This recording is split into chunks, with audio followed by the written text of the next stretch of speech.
Well, I think that generations sometimes are pitted against one another today, but that's a legacy of that 1960s discourse, when it did seem that a whole cohort of young people were rebelling against their parents. So many people will remember, at least of my age and above, Bob Dylan's song, "The Times They Are A-Changing." Come mothers and fathers throughout the land, and don't criticise what you can't understand. Your sons and the daughters are beyond your command. For the old road is rapidly ageing, and all of that kind of thing. And the Who sang "My Generation," hope I die before I get old.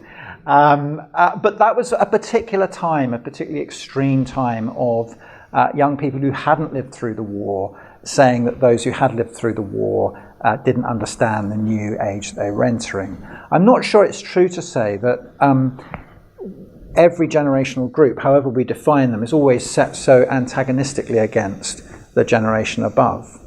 So in the whole analysis of this, there are two sociologists called Neil Howe and William Strauss, and they talk about generations going through a cycle. Some are idealistic, like particularly the 60s generation they're talking about, the baby boomers. Some are reactive. So Generation X is, in a sense, in their understanding, a reaction against the idealism of the 60s. But then there can be civic generations that are calmer and more committed to social service, and they think millennials are like that. And then there would be adaptive generations that kind of synthesize everything that's gone before. And then there's another tumult with the idealists coming along, want to change the world. Now, I have big problems because I think that's way too systematic. I just don't think history works like that.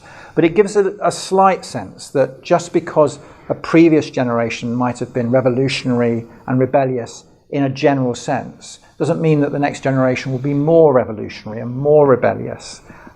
In my country, in Great Britain, there was a comedy a few years ago called Absolutely Fabulous, and it was based on a mother who was, very much a wild child of the 1960s and carried on living like that into her 50s. But her daughter, her teenage daughter, was really conservative, and the joke was that the teenage daughter was much more conservative than the mother. So that can happen as well.